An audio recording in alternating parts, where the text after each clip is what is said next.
Este podcast é um oferecimento de Julieste Logística, há mais de uma década transportando 27 32 28 05 86.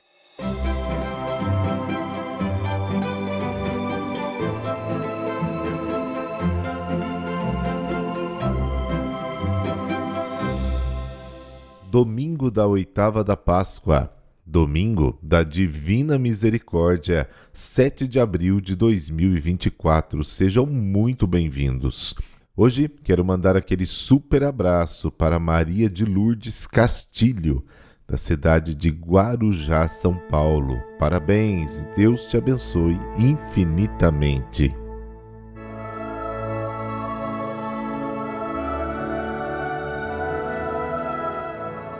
Pelo sinal da Santa Cruz, livrai-nos Deus, nosso Senhor, dos nossos inimigos. Ó Deus de eterna misericórdia, que reacendeis a fé do vosso povo na renovação da festa pascal. Aumentai a graça que nos destes e fazei que compreendamos melhor o batismo que nos lavou, o Espírito que nos deu vida nova e o sangue que nos remiu. Amém.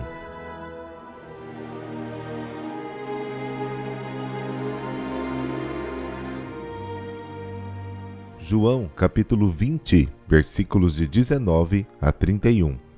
Ao anoitecer daquele dia, o primeiro da semana, estando fechadas por medo dos judeus, as portas do lugar onde os discípulos se encontravam, Jesus entrou e, pondo-se no meio deles, disse: A paz esteja convosco. Depois dessas palavras, mostrou-lhes as mãos e o lado. Então os discípulos se alegraram por verem o Senhor. Novamente Jesus disse: A paz esteja convosco. Como o Pai me enviou, também eu vos envio. E depois de ter dito isso, soprou sobre eles e disse: Recebei o Espírito Santo. A quem perdoardes os pecados, eles lhes serão perdoados. A quem os não perdoardes, eles lhes serão retidos.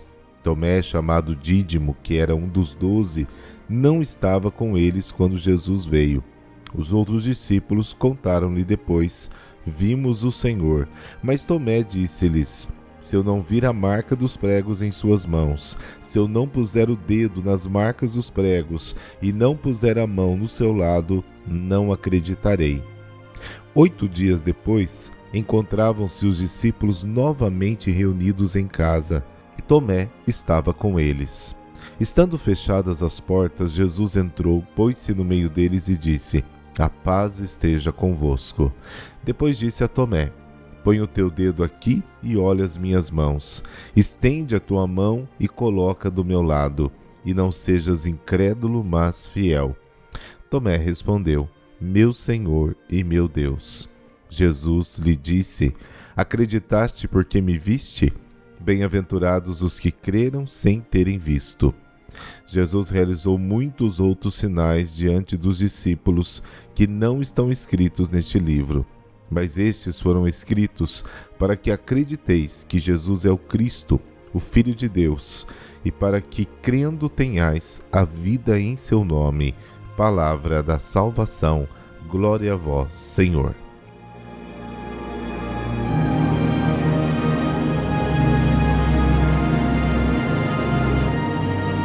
Da manhã de Páscoa passamos para a noite desse mesmo dia.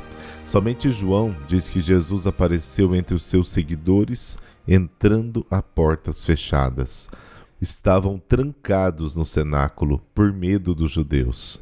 Os discípulos temem sofrer represálias, por isso vivem aterrorizados. Jesus entra em casa a portas fechadas, porque o corpo do ressuscitado tem qualidades sobre-humanas e pode superar obstáculos intransponíveis para o homem. O Senhor, mostrando-se aos discípulos, lhes dirige a saudação messiânica: A paz esteja convosco. Nos lábios do ressuscitado, essa expressão, tão comum entre os judeus, adquire um significado particular. É o desejo de que a salvação realizada pelo Redentor encontre acolhida naqueles corações. E dito isto, mostrou-lhes as mãos e o lado. para mostrar as feridas dos pregos e do golpe da lança. João é o único que fala do golpe de lança que perfurou o lado de Cristo na cruz. Com a sua ressurreição, Jesus mostrou que é o verdadeiro Deus, mestre da vida e da morte, verdadeiramente o Senhor, Javé. Os discípulos se alegram precisamente porque reconhecem Javé em Jesus ressuscitado. E depois de lhes ter dado a paz pela segunda vez, o ressuscitado confia aos seus discípulos a missão de serem seus mensageiros. O envio dos discípulos por Jesus é comparado ao envio do Pai, e ele que envia o próprio Jesus Cristo. É, portanto, uma consagração divina dos discípulos para serem arautos do ressuscitado. Por isso, será selado com o dom do Espírito Santo. Este sopro de Jesus ressuscitado recorda a ação criadora de Deus, quando ele soprou o fôlego de vida nas narinas de Adão, como está em Gênesis capítulo 2. Segundo o oráculo de Ezequiel 37, o Espírito de Deus dará vida aos ossos secos ao soprar sobre eles. Portanto, no dia da ressurreição de Cristo, é criado o novo homem, o povo dos salvos, enviado ao mundo para anunciar a mensagem da salvação do Evangelho. Com o dom do Espírito que os consagra à missão, os discípulos recebem também o poder de perdoar os pecados.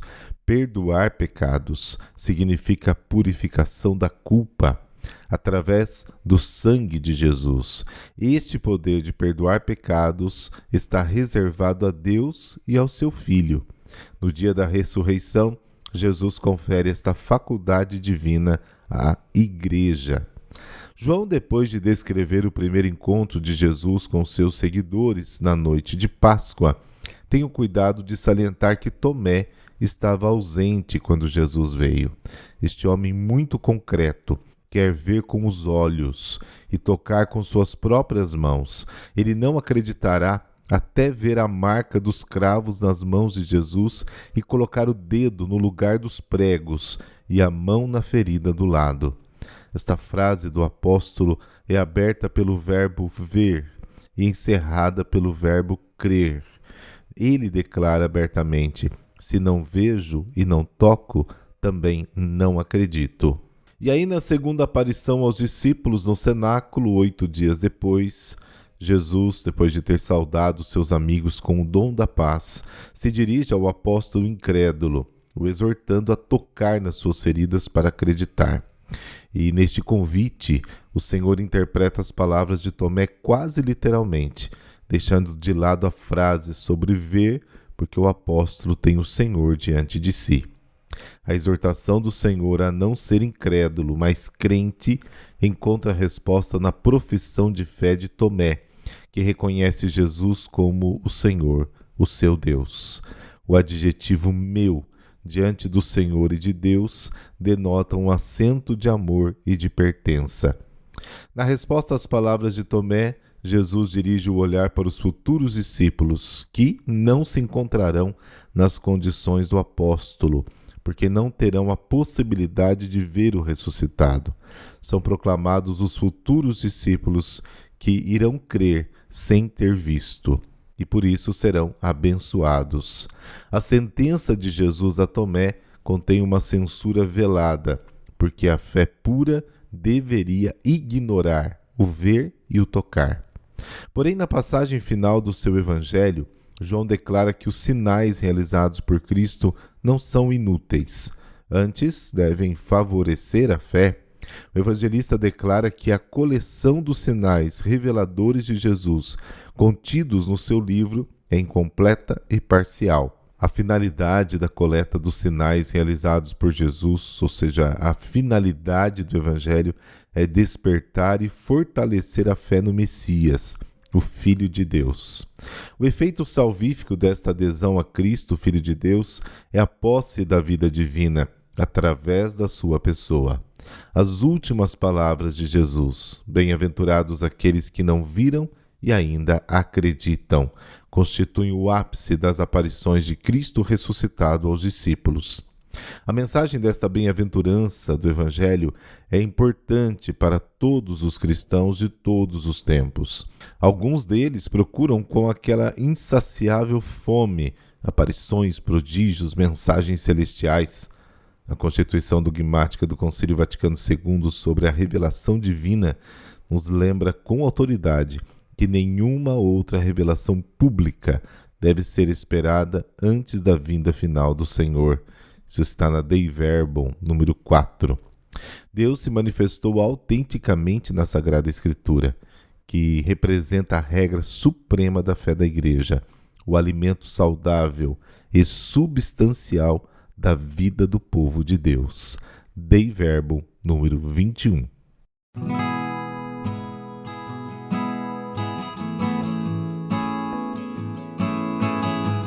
Hoje a igreja celebra São João Batista de La Salle. João Batista nasceu em 1651 na cidade de Reims, na França, de uma nobre família de magistrados profundamente cristã.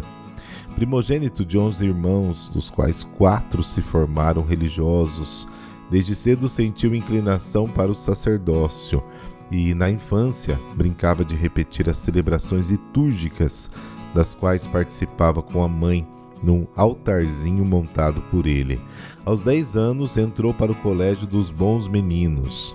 Seu pai despertou nele o gosto pelas artes, especialmente a música clássica e sacra. Entrou assim no coral dos cônegos da Catedral de Reims, atuando também como coroinha nas missas. Aos 15 anos foi nomeado cônego, ou seja, religioso que participa do colegiado de uma igreja e trabalha na administração dela. Da catedral, posição muito avançada para um menino da sua idade. Sempre dedicado aos estudos, com 18 anos, recebeu o título de Mestre das Artes Livres. Pouco tempo depois, ingressou na Universidade de Sorbonne. Como universitário, morou no Seminário São Sulpício, em Paris, e se dedicava aos estudos, à oração, à caridade, ao trabalho de catequista. Chegou a ensinar 4.000 crianças, descobrindo assim sua vocação de educador. Mas aos 21 anos, tendo falecido os pais, teve que assumir o cuidado dos irmãos. Só foi ordenado sacerdote aos 27 anos, em 1678, após terminar os cursos de filosofia e teologia. É então encarregado da administração da própria universidade e conhece Adriano Niel, um leigo com a proposta de criação de escolas populares e gratuitas para os jovens pobres com quem passa a trabalhar. Mas logo percebe que os professores não eram bem preparados e pouco estimulados. Iniciou assim uma escola para a formação de mestres leigos, alugando uma casa onde foi morar com os seus professores, de modo a instruí-los pessoalmente. Preocupava-se também com a sua formação moral e não apenas cultural.